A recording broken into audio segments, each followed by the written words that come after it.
चलिए, तज्जयति परम ज्योति समम समस्तैरनंत पर्यायै दर्पण तलेव सकला प्रतिफलति पदार्थ मालिका यत्र।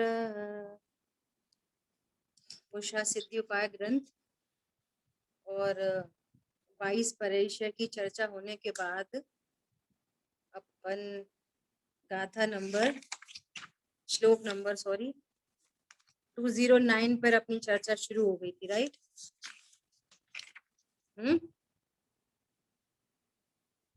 हाँ जी, 209 पर आए थे। पेज 466 था। हाँ, 466 पे अपने चर्चा कर ली थी, है ना? हाँ जी, हाँ जी। भावार्थ पढ़ लिया था, जिसमें चर्चा आई थी व्यवहार रत्नत्र, है ना? व्यवहार सम्यक दर्शन और निश्चय सम्यक दर्शन, व्यवहार ज्ञान और निश्चय ज्ञान, है? और व्यवहार चारित्र और निश्चय चारित्र। इतना तो अपने को सबको क्लियर हो गया होगा, ठीक है? मतलब देव शास्त्र गुरु की श्रद्धा से लेकर और विकल्पात्मक आत्म श्रद्धा, है ना, ये सब व्यवहार की कोटि में जाएगा। और आत्म श्रद्धान ये सम्यक दर्शन, ठीक है? ऐसे ही छह द्रव देवशाह गुरु का ज्ञान, है ना, फिर छह द्रव सात तत्व का ज्ञान, फिर विकल्पात्मक भेद विज्ञान, फिर आत्मचिंतन, यहाँ तक व्यवहार, और फिर आत्मानुभव आत्मानुभूति, ये सम्यक ज्ञान। और इसी प्रकार सम्यक चारित्र, स्वरूप में लीनता, सो सम्यक चारित्र, है ना? और व्यवहार चारित्र किसको कहेंगे कि अशुभ से निवृत्ति और शुभ में प्रवृत्ति, ये व्यवहार चारित्र की परिभाषा, ठीक है? जो भी शुभ परिणाम उत्पन्न हो रहे हैं, देवशास्त्र गुरु के बिना बहुमान उत्पन्न हो रहा है, जब छह द्रव्य सात तत्व के विकल्प चल रहे हैं, तो एक शुभ परिणाम मंद कषाय रूप परिणाम चल रहा है। आत्मा के भी जो विकल्प हैं, उस समय भी जो मंद कषाय रूप परिणाम चल रहा है, उन सबको व्यवहार चारित्र समझना चाहिए। व्यवहार चारित्र मतलब व्यवहार से चारित्र कहते हैं। व्यवहार श्रद्धान मतलब व्यवहार से श्रद्धान कहते हैं, ठीक है? चारित्र दो प्रकार का नहीं, ज्ञान दो प्रकार का नहीं, श्रद्धान दो प्रकार का नहीं, एक ही प्रकार का है। क्लियर है इतनी सब बातें तो, है ना? जैसे मोक्ष मार्ग दो प्रकार का नहीं। अभी देखो 467 पेज पे गुरुदेव श्री के प्रवचन से देखते हैं। कोई कहे कि मुनि को 3 रत्न होते हैं और श्रावक को नहीं, कह रहे ऐसा नहीं।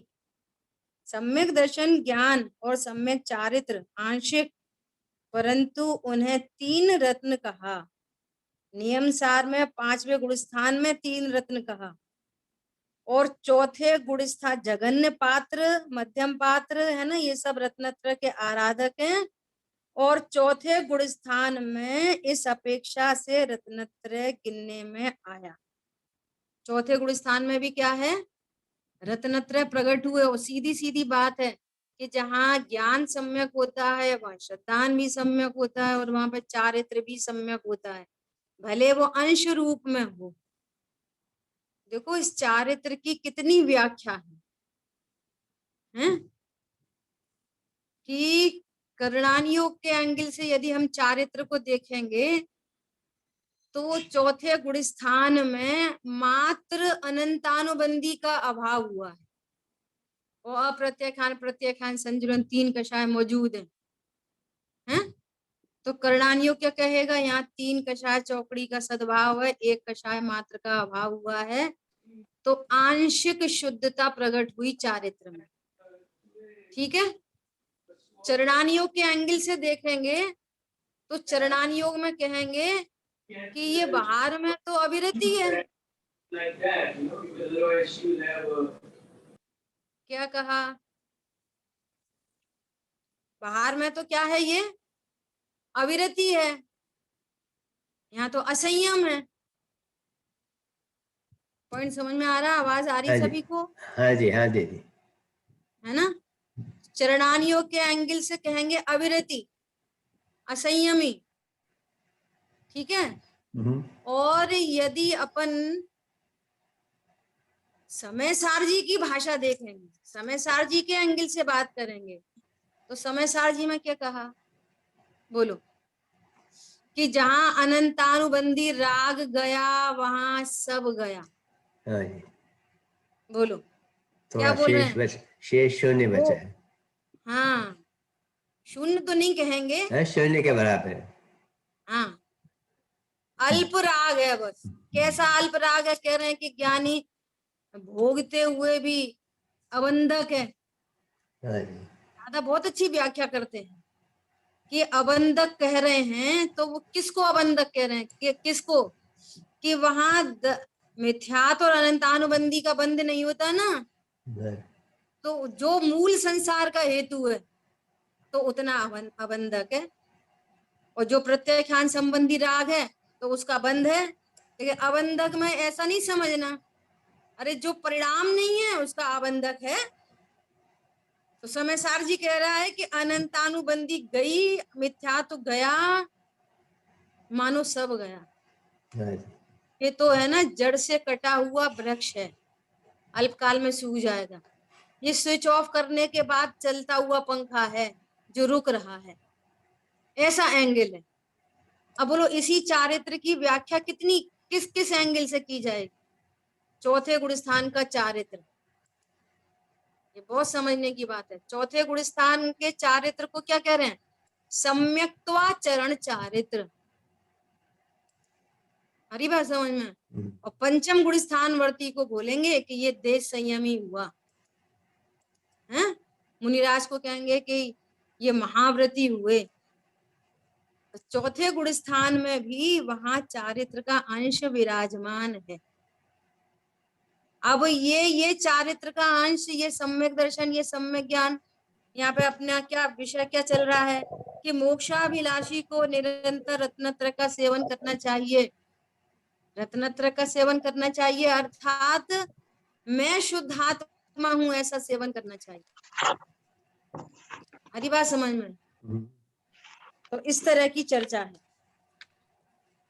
देखो क्या कह रहे ये हैं पंचम गुण नेक्स्ट। स्थान वर्ती को कौन सा बोला? चौथे को सम्यक्त्व चरण चारित्र, हाँ, मुनिराज को और महाव्रत। उनको चौथे गुण, अभी चर्चा हो गई ना अपनी सब। हाँ हाँ हाँ, पंचम गुण स्थान में क्या है? देश चारित्र। अच्छा, देश ये चारित्र कहते हैं। एक देश संयमी है ना, वो एक देश, देश देश का मतलब होता है अल्प, है ना? देश चारित्र। अब अनुव्रती हुए और मुनिराज सकल चारित्र, वे महामुनि हो गए ऐसा। और चौथे गुण स्थान वर्ती को बाहर में कुछ दिख ही नहीं रहा। पंचम गुण स्थान वर्ती तो दिखने लगा कि इसने परिग्रह परिमाण किया है, दिग्व्रत, देश व्रत, अनर्थ दंड, त्याग व्रत, सब चर्चा अपनी 12 व्रतों की चर्चा हो गई, है ना? तो वो देश संयमी को, पंचम गुण स्थान वर्ती को तो कुछ दिख रहा है, चौथे गुण स्थान वर्ती को बाहर से तो कुछ नहीं दिख रहा। लेकिन नहीं दिखते हुए भी उसकी पूरी दुनिया बदल गई है, पूरी थॉट प्रोसेस बदल गई है। समझ आई बात?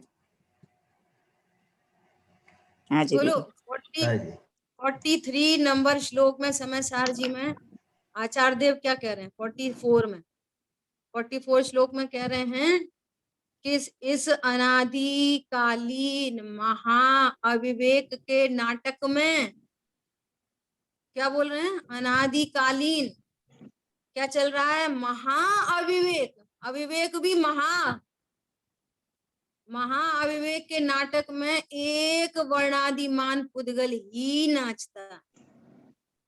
बोलो 24 घंटे देख लो, तत्व ज्ञान से रहित जीवों को 24 घंटे क्या, 5 इंद्रिय के माध्यम से जो कुछ भी जानने में आ रहा है सब पुद्गल। टोटल मैं स्त्री हूं, मैं पुरुष हूं, मेरे ऐसे भाव, मुझे क्रोध आ गया, मुझे दया हो गई, मैंने दान दिया, मैंने खाया, मैंने पिया, थाली पुद्गल, हाँ जी, थाली में रखी हुई सामग्री पुद्गल, जो क्रिया हो रही है बनाने खाने की वो भी पुद्गल की क्रिया। और यहाँ तो कह रहे हैं जो भाव उत्पन्न हो रहा है भोजन करने का, जो भाव उत्पन्न हो रहा है वो भी पुद्गल, क्योंकि वो ज्ञान से शून्य है। राग आदि भाव क्या है? ज्ञान से शून्य। शून्य होने से वे भी पुद्गल हैं। हाँ जी, ऐसा। और इस ज्ञान में अनादिकाल से बस ये पुद्गल ही नाच रहा है। और स्वरूप कैसा है कि मैं इस पुद्गल से भिन्न ज्ञान स्वरूपी भगवान आत्मा। समय सारजी पुद्गल किस किस को कहा है?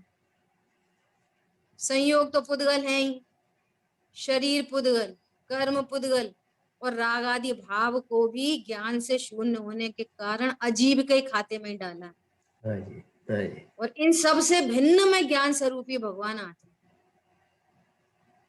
ये आश्रय करने योग्य है। और वही बात यहाँ पर है, कह रहे सम्यक दर्शन ज्ञान चाय का सेवन करना चाहिए, अर्थात मैं शरीर हूं ऐसा सेवन नहीं करना चाहिए। मैं संयोग वाला हूं, मेरे पत्नी बच्चे हैं, ऐसा सेवन नहीं करना चाहिए। वे अच्छे हैं बुरे हैं ऐसा सेवन नहीं करना चाहिए। मैं कर्मों से बंधा हूं ऐसा सेवन नहीं करना चाहिए। ये शुभ अशुभ भाव मेरे हैं ऐसा सेवन नहीं करना चाहिए। क्या सेवन करना चाहिए? सेवन करना मतलब क्या खाना है क्या पीना है? आश्रय करना, जानना चाहिए। आश्रय करना चाहिए का भी अर्थ ऐसा जानना चाहिए। ज्ञान स्वरूप हूं ना, तो जानने के अलावा क्या कर सकता हूँ? जानना चाहिए ऐसा। ठीक है, देखो 468 पेज पे। दीदी ये सब पुद्गल आपने कहा, परंतु शुद्ध पर्याय उत्पन्न हुई उसमें भी उसको हम कैसे हाँ उसे कैसे पुद्गल उसे भी पुद्गल एस्टैब्लिश करें? हाँ, उसको भी ऐसे कहेंगे कि ये जो राग आदि भाव है ना, ये कर्म के उदय में होने वाले भाव है, और वे कर्म के उपशम क्षयोपशम से होने वाले भाव। वहां पे भी कर्म की उपाधि लगी है। ओके, एक बात और सुनना, बहुत गंभीर बात है, तो आया ही है तो बात गंभीर है। कैसी बात गंभीर है? जैसे ये राग स्वयं को नहीं जानता ना, इस राग को भी ज्ञान जानता है, ऐसे ही वो वीतराग परिणति भी स्वयं को नहीं जानता, उसको भी ज्ञान नहीं जानता। दो दीदी, बातें हो गई। ओके, दो बातें हो गई। पहली बात तो ये कि जैसे राग में कर्म की सापेक्षता है, ऐसे वीतरागता में भी कर्म की सापेक्षता है। ओके, दूसरी बात क्या हो गई? जैसे राग स्वयं को नहीं जानता, पर को भी नहीं जानता, वीतराग जैसे परिणति, वीतरागता में भी स्वपर प्रकाशकत्व स्वभाव नहीं है वीतरागता। दो बातें हो गई। नंबर तीसरी बात, जैसे राग के लक्ष्य से अगेन राग होता है, ऐसे ही वीतरागता के लक्ष्य से अगेन राग ही होता है। ओके, ओके, तीन बातें हो गई। चौथी बात कि वो वीतरागता के लक्ष्य से राग होता है तो उसमें भी कर्म ही बनता है, कुछ निर्जरा नहीं होती। ओके, तो ऐसे बहुत सारे लॉजिक लगा के और वहां पे सिद्धि। अब इन सब का पर्पस क्या है? हमें हमें ये सिद्ध करने से फायदा क्या हुआ? वीतरागता भी कर्म सापेक्ष करके, है ना, उसको भी एक एक एक एंगल से ऐसा कहने से हमारा फायदा क्या निकला उससे? बोलो, हम ऐसा एस्टेब्लिश करके हमारा क्या लाभ हुआ? हम ज्ञायक में है स्थिर हो सके, हम एक में स्थिर हो सके। हाँ, इसका लाभ ये हुआ कि हमें उस वीतराग परिणति का भी किसी भी प्रकार से लक्ष्य पक्ष न हो, हमें उसका भी लक्ष्य छूट के त्रिकाली ध्रुव भगवान आत्मा का लक्ष्य हो। ये एंगल है। पर्याय मात्र,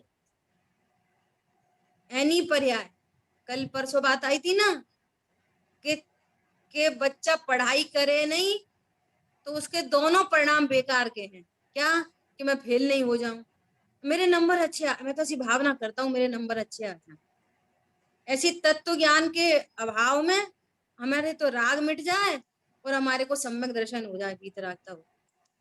ये दोनों परिणाम निरर्थक। सुबह राग का भी लक्ष्य नहीं, वीतरागता का भी लक्ष्य नहीं, मैं तो त्रिकाली ध्रुव भगवान आत्मा, पर्याय मात्र का लक्ष्य छूट जाए।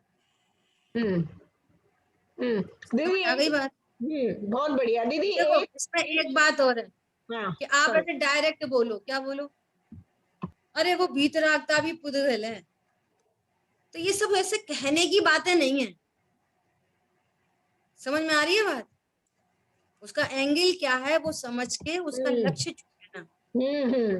प्रयोजन क्या अभी है? कोई बोले कि ये कहाँ से निकाली बात कि वो वीतरागता भी पुद्गल है, तो वे बिना मतलब क्या है ना, वो कंट्रोवर्सी खड़ी हो जाए, उसके लिए नहीं है ये बातें। बराबर है दीदी। हाँ, स्वरूप समझने के लिए। बोलिए दीदी वो एक पॉइंट और क्लियर करना था कि वो वीतराग की परिणति भी खुद को नहीं जानती, राग की परिणति भी खुद को नहीं जानती, ज्ञान जानता है।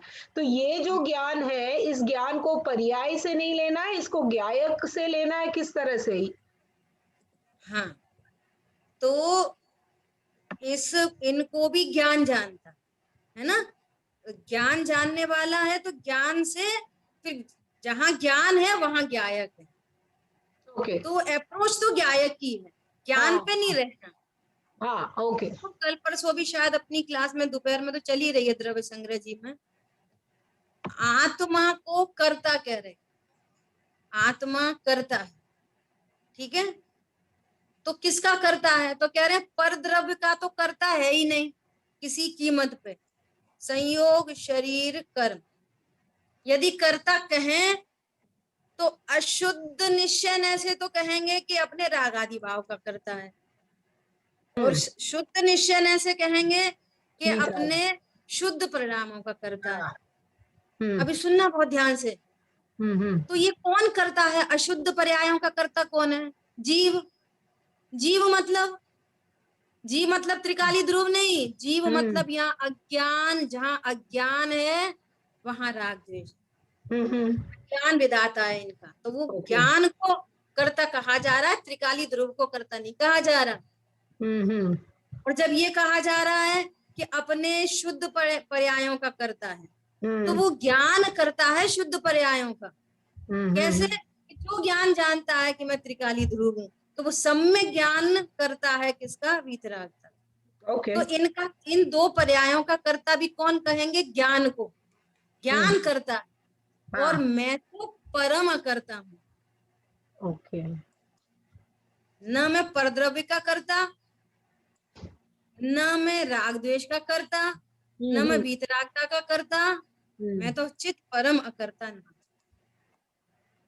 तो जब जीव को कर्ता कहा जा रहा है ना, तो वो ज्ञान के एंगल से कर्ता कहा जा रहा है। तो ज्ञान को भी जीव कहने का लागू पड़ता है।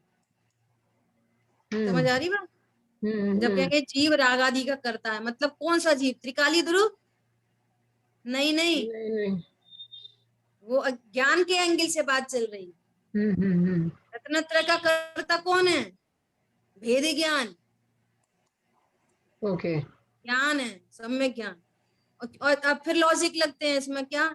यदि त्रिकाली ध्रुव इनका करता हो, तो त्रिकाली ध्रुव तो सदा एक रूप है, तो कभी राग, कभी द्वेष, कभी क्रोध, कभी मान, कभी वीतरागता, कभी क्षमा, कभी दया, कभी मार्दव, कभी आर्जव, ऐसे अलग अलग क्यों उत्पन्न हो? तो अब वो त्रिकाली ध्रुव क्या करेगा? राग करेगा कि वीतरागता करेगा? तो भैया वो तो अकर्ता है। जो ज्ञान स्वरूप नहीं जानेगा तो रत्न वो राग आदि भाव उत्पन्न होंगे, और जो ज्ञान स्वरूप जान लेगा तो रत्नत्रय प्रकट हो। ऐसे दीदी वो एक थोड़ा इधर वो इश्यू ये हो जाता है कि अगर ये ज्ञान करता है और ज्ञान जानता है, तो ये ज्ञान को फिर वो वीतराग परिणति में वो जो सम्यक ज्ञान वीतरागता का करता है, तो वो तो फिर वो परिणति हो गई ना, जो परिणति खुद को भी नहीं जानती है। हाँ, तो कोई प्रॉब्लम नहीं है। ज्ञान ने स्वरूप को जाना, राग मिट गया, वीतरागता प्रकट हो गई। तो इस ज्ञान पर उपचार गया कि इसने राग को मिटाया, वीतरागता प्रकट की। दीदी इस ज्ञान को कहाँ डालेंगे हम, पर्याय में डालेंगे कि पर्याय। त्रिकाली में डालेंगे? मुझे वो वहाँ।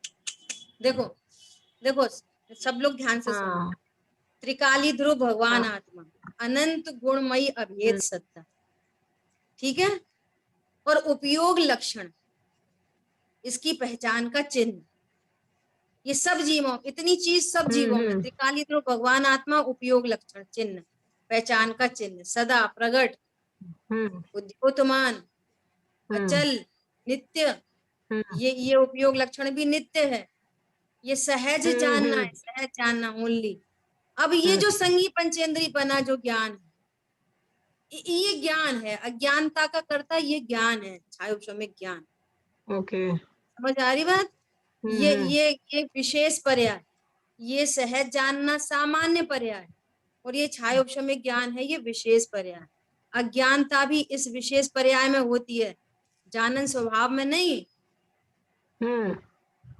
जानन स्वभाव तो लक्षण है, यदि लक्षण कंटेमिनेट हो जाए तो वस्तु की पहचान किससे करोगे? ओके ऐसा जैसा ध्रुव है वैसा ही, जैसा ध्रुव है वैसा ही लक्षण है, ठीक है। हाँ हाँ तो दीदी दीदी जानन स्वभाव वो लक्षण हो गया। हाँ बहुत बढ़िया, जानन स्वभाव वो लक्षण है, और वर्तमान छायोपशमिक ज्ञान है ना, इसमें अज्ञानता है। एक इंद्री में भी छायोपशमिक ज्ञान, 2 में भी, 3 में भी, है ना, वही संगी पंचेंद्री में भी। अब ये संगी पंचेंद्री ज्ञान को ये अवसर मिला है कि ये भेद ज्ञान कर सकता है। तो ये ज्ञान छायोपशमिक ज्ञान में भेद विज्ञान होता है, ये सहज जानने में नहीं, सहज जानन स्वभाव में भी नहीं, और त्रिकाली ध्रुव तो परम करता है ही। ये ज्ञान स्वरूप को, अज्ञानता भी इस ज्ञान में, और ये तत्व निर्णय भी इसी ज्ञान में, और तत्व निर्णय पूर्वक स्वभाव सन्मुख हुआ तो यही ज्ञान हुआ। सम्यक ज्ञान भी यही ज्ञान है। और सुनो, और जब पूर्ण वीतरागता हुई ना, तो केवल ज्ञान भी, यही ज्ञान केवल ज्ञान रूप परिणमित हुआ, यही ज्ञान। यही का एंगल ये नहीं समझना कि वो ज्ञान पुराना वाला ही चल रहा है, मतलब ये ज्ञान की पर्याय, ज्ञान गुण तो वही है। अज्ञानता की पर्याय उत्पन्न हो रही थी, सम्यक ज्ञान की पर्याय उत्पन्न हो रही थी, केवल ज्ञान की पर्याय उत्पन्न हुई, ठीक है। हाँ जी दीदी, मैं इस तरह से समझ रही हूँ यहाँ पे कि पर्याय में एक तो स्वभाव, ज्ञान स्वभाव, और एक वो सायुपशमिक वीतरागता की परिणति और केवल ज्ञान, ऐसे 2 भाग। एक तो ज्ञान स्वभाव और एक ये तीन जो दशा के अनुसार अपन बात कर रहे हैं। तो ज्ञान स्वभाव जो ज्ञायक का प्रसिद्ध करते हैं, डायरेक्ट रिप्रेजेंटेशन है, बराबर। उसको देखो ऐसा करते हैं अपन, ऐसा ही करते हैं कि कल की क्लास में अपन उस जो मैंने भेज दिया आपको, मेरे को भूल गई, मैं भेज दिया कुशल भाई ग्रुप पे, मैंने भैया वाला ऐसे आपने कहा था, भेजा नहीं शायद, है ना। अभी तो टाइम बहुत हो गया है, और आपको भेजेंगे तो आप स्क्रीन भी शेयर करोगे, तो अगर आप लोग सेल्फ स्टडी कर लो, वैसे बहुत सरल है, तो आप खुद से पढ़ लेना, और नहीं तो फिर अपन क्लास में ही पढ़ते हैं एक दिन, वो बहुत फ्रूटफुल है वो, ठीक है। दीदी आपने वो बुक और सर कौन से ग्रुप में भेजी है, what is the name? PSU स्वाध्याय ग्रुप, अच्छा मेरा पता नहीं। पुरुषार्थ सिद्धि उपाय स्वाध्याय ग्रुप। अगर आप उसमें मेंबर नहीं है तो कला बहन को फोन करना। दीदी आपने शुभ विवाह भेजा था लास्ट वीक, ना संगीता बहन उसमें मेंबर है, आपको ऐड कर दिया था, अनलेस कि आपने डिलीट अपने को कर दिया। ओके आई चेक कला बहन, थैंक यू। ठीक है, अपन अपनी चर्चा को आगे बढ़ाएं। आप खुद से रीड करना, और अगर आपको ऐसा लगता है उसको यहाँ ग्रुप में एक बार स्टडी करना चाहिए तो अपन करेंगे। ओके दीदी, थैंक यू। हाँ मैं आज भेजती हूँ, कल आप लोग खुद पढ़ना, और फिर कल निर्णय लेंगे अपन, तो फिर परसों उसको रीड करेंगे, ठीक है। चलो दीदी दीदी आप ग्रुप में डायरेक्ट डाल देना, पीएचसी हाँ ग्रुप में आपका आपको एक्सेस है। बराबर। देखो 468 पेज पे क्या आ रही है बात, इस पंचम गुण स्थान में रहा हुआ श्रावक आत्मदृष्टि संपन्न, उसे स्वभाव सन्मुख की सावधानी से इस प्रकार के एक देश में स्थिरता करनी चाहिए। देखो एक देश स्थिरता करनी चाहिए, अब चाहिए ये उपदेश है और पंचम गुण स्थान वर्ती को होती है ना। तो क्या बोल रहे हैं, ये विकल मतलब थोड़ा सा, है ना। ऐसे यह थोड़ा रत्न मुनि के तो रत्नत्रय पूर्ण रूप से है, साधु को सम्यक दर्शन ज्ञान चारित्र तो पूर्ण रूप से है, वीतराग दशा बहुत प्रकट हुई है, देखो बहुत लगा दिया द्वारा से, है ना, पूर्णता नहीं हुई अभी। बहुत विशेष स्वसंवेदन की उग्रता में वे रमते हैं और गृहस्थ श्रावक संपूर्ण रत्नत्रय का पालन नहीं कर सकता, इसलिए उसे एक देश पालन करना चाहिए। अपनी लास्ट में भी ये वाली बात चली थी कि उनको पूर्ण देश करना चाहिए और उनको एक देश करना चाहिए, और हमें आपको क्या करना चाहिए, हमको आपको क्या करना चाहिए, बोलो। हमको यदि भेद से बोले पर्याय से तो तत्व ज्ञान करना चाहिए, और वो तत्व ज्ञान क्या है कि मैं अकर्ता हूँ, अभोक्ता हूँ, अविनाशी हूँ, परिपूर्ण हूँ, है ना, ऐसा निर्णय करना चाहिए। सम्यक दर्शन ज्ञान सहित एक अंश उसे स्थिरता प्रकट करके पालन करना चाहिए, परंतु रत्नत्रय से विमुख नहीं होना चाहिए। आत्मा के स्वभाव की श्रद्धा, स्वभाव का ज्ञान और स्वभाव सन्मुखता की सावधानी रखना चाहिए, विमुखता नहीं करनी चाहिए। क्यों, स्वभाव सन्मुखता क्या है, मुक्ति का कारण है, परम आनंद का कारण। सुबह आया था ये, जब एक रतन अनमोल है तो रत्नाकर फिर कैसा होगा, जिसकी चर्चा इतनी सुंदर वो कितना सुंदर होगा। समझ आ रही बात। हाँ दीदी। अरे तत्व निर्णय में ही इतना आनंद है, दूर रहे आत्मा का अनुभव जो कि सर्वथा है निर्दोष, किंतु किंतु इसका सत्य निर्णय ही हरता है कलमश दोष। बोलो, एक तत्व निर्णय, इसकी चर्चा इतनी सुंदर है, स्वभाव की कितने बाहर में प्रैक्टिकल अप्रोच में बाहर में कितने उपद्रव हो, कैसी कैसी स्थिति परिस्थिति बन जाए, क्या क्या नहीं हो जाए, अरे मैं भगवान आत्मा हूँ, ऐसे विचार मात्र से शांति होती है कि नहीं होती, बोलो आप। विचार आते से ही, और फिर हाँ जी। अनुभूति तो कैसी होगी जब स्वभाव सन्मुख होगी परिणति, आनंद आता ऐसा। है। इसलिए कह रहे हैं कि ये परम आनंद का कारण। भैया निर्णय करो, परद्रव्य आनंद का कारण त्रिकाल नहीं हो सकता, परद्रव्य मेरे अनुसार नहीं हो सकता, परद्रव्य से मुझे लाभ हानि नहीं हो सकती, इसलिए पर का लक्ष्य छोड़ के एकमात्र तत्व निर्णय करना चाहिए। मोक्ष अर्थात परम आनंद, परम सुख का नाम मोक्ष है ना, और परम सुख दशा, आनंद दशा, उसका कारण रत्नत्रय है ना, और यह आत्मा आनंद स्वरूप की प्रतीति, ज्ञान और रमणता, यही पूर्ण आनंद की प्राप्ति का उपाय है। वो मोक्ष है, ये मोक्ष का कारण है, और मोक्ष के कारण का भी कारण कौन है, बोलो। मुख्य कारण है तत्व निर्णय, तत्व निर्णय, और उसका भी कारण भेद ज्ञान। हाँ, और उसका भी कारण भेद ज्ञान।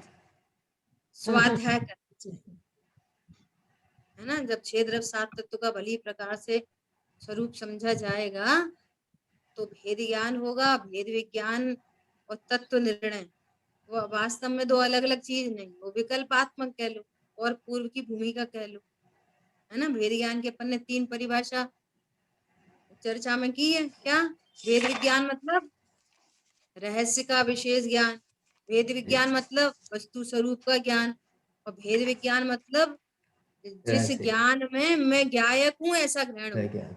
हाँ जी। ये है ना। देखो ये लास्ट पैराग्राफ में, जिसे आत्मा शुद्ध चैतन्य की निर्विकल्प अनुभव प्रतीति हुई, आत्मा राग से भिन्न जितना अल्प ज्ञान और पूर्ण वस्तु है, ऐसा निर्विकल्प स्वसंवेदन हुआ। देखो क्या कह रहे हैं, कितनी गजब बात कह रहे हैं। वर्तमान छाया उपशम्य ज्ञान है, अल्प ज्ञान है, गजब हो गया। और उस अल्प ज्ञान में पूर्ण ज्ञान का निर्णय हुआ। क्या कहा? वो अल्प ज्ञान ये नहीं कह रहा कि मैं तो अल्प ज्ञानी हूँ, मैं तो छाया उपशम्य ज्ञान।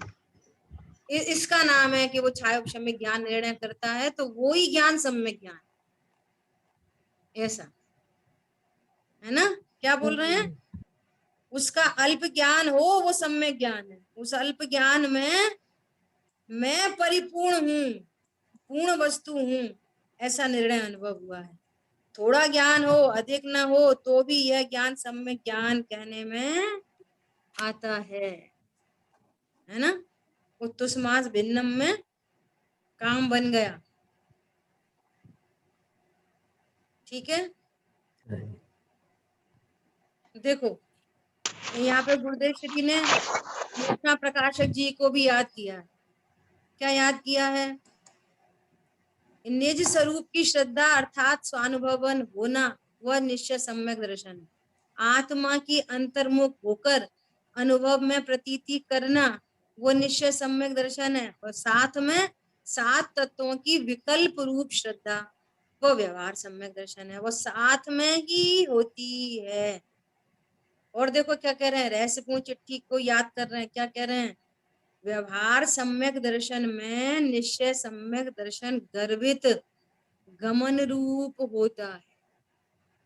अकेली व्यवहार श्रद्धा कुछ श्रद्धा नहीं होती, उस व्यवहार श्रद्धा में निश्चय श्रद्धा गर्भित होती है, तो वो व्यवहार श्रद्धा कहलाती। समझ आई बात? हाँ जी। जिसे 7 तत्वों की विकल्प का श्रद्धा है, 7 तत्वों की श्रद्धा का विकल्प है, उसे अंदर में निर्विकल्प श्रद्धा यदि गमन रूप हो तो पहले को व्यवहार श्रद्धा कहने में आता है। ये सब बहुत समझने की बात है, बहुत स्पष्ट निरूपण है, इसमें कोई शंका की बात नहीं। ठीक है। हाँ जी। जो जीव अपने शुद्ध चैतन्य रूप आत्मा की श्रद्धा ज्ञान और आचरण रूप मोक्ष का मार्ग पहचानता नहीं, वह जीव व्यवहार सम्यक दर्शन ज्ञान चारित्र साधन करके साधन क्या कर रहा है? देखो सम्यक ज्ञान के नाम पर भी साधन किसका?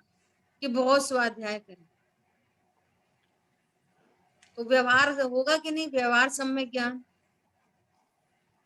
नहीं देखो, होगा। यदि ये स्वाध्याय का मुख सन्मुखता, स्वाध्याय क्यों करना? तत्व निर्णय में भी स्वाध्याय क्यों करना? स्वरूप को जानने के लिए। तो उस पर व्यवहार का आरोप लग जाएगा। नहीं, हम तो बस स्वाध्याय करते हैं, नहीं तो मात्र राग है। ये पढ़ लिया, वो पढ़ लिया, वो पढ़ लिया, ये पढ़ लिया, ये पढ़ लिया, तो वो उन्मुख नहीं है ना, उसका लक्ष्य नहीं है ना आत्मा को जानने के लिए, फेसिंग टुवर्ड्स। समझ आ रही बात? तो वो व्यवहार नहीं है कुछ भी। जैसे हम बहुत सब सुनते हैं ना चर्चा, तो हम इन्फ्लुएंस होते हैं किससे, देखो ये कितने स्वाध्याय करते हैं, ये तो बहुत ज्ञानी है, इनको तो बहुत स्वाध्याय आती है ना। तो वो होना वो बुरी बात नहीं है, अच्छी बात है, परंतु महिमा उस सब में महिमा किसकी? ज्ञायक के लिए स्वाध्याय कर रहे हैं, अपने आप को जानने के लिए स्वाध्याय कर रहे हैं। ठीक है। स्वाध्याय के लिए स्वाध्याय कर रहे हैं। जो व्यवहार के लिए किया जाता है वो व्यवहाराभास होता है, और जो व्यवहार परमार्थ के लिए होता है वो निश्चय का अभ्यास होता है। क्या बोला? जो व्यवहार के लिए किया जाता है वो व्यवहाराभास होता है, और जो व्यवहार आत्मा के लिए किया जाता है वो निश्चय श्रद्धान होता है। वो निश्चय का अभ्यास है। सॉरी, निश्चय का अभ्यास है। Very good. हाँ, वो निश्चय का अभ्यास है, इस पूर्वक निश्चय प्रकट होएगा ऐसा। ठीक है, जैसे बालक सिंह को न पहचानता हुआ, देखो गाथा 7 के भावार्थ को पूरा यहाँ पर कोट कर रहे हैं, बहुत अच्छी बात है ये। बिलाव को ही सिंह मान लेता है, उसी प्रकार अज्ञानी जीव निश्चय के स्वरूप को न पहचानता हुआ व्यवहार को ही निश्चय मान लेता है। इसका स्पष्टीकरण करते हैं, जो जीव अपने शुद्ध चैतन्य रूप आत्मा के श्रद्धान ज्ञान आचरण रूप मोक्ष मार्ग को नहीं पहचानता, वह जीव व्यवहार सम्यक दर्शन ज्ञान चारित्र का साधन करके भी अपने को मोक्ष का अधिकारी मानता है, तो वो कैसा है? वो मिथ्या दृष्टि है।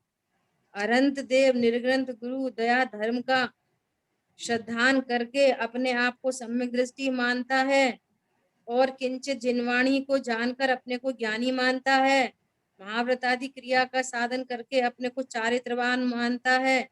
इस प्रकार वह शुभोपयोग में संतुष्ट होकर व्यवहार दर्शन ज्ञान, वह तो शुभ राग है ना, शुद्धोपयोग रूप मोक्ष मार्ग में प्रमादी है।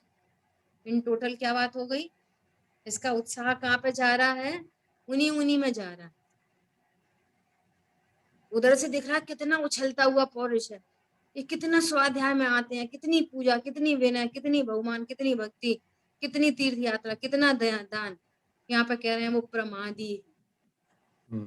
तो कल्पना कर सकते हो, रोज स्वाध्याय में बैठने वाला और स्वाध्याय का आंसर डॉट टू डॉट देने वाला, कदाचित उसकी फेसिंग नहीं है उधर, फेसिंग टुवर्ड्स आत्मा, वो जरूरी है। प्रमादी है। तो क्या कह रहे हैं? वो प्रमादी है। हम तो कह रहे हैं बहुत स्वाध्यायी है। अरे वो भले पढ़ने वाला हो कि पढ़ाने वाला हो, पढ़ाने का बहुत उत्साह है, तो कह रहे हैं प्रमादी है।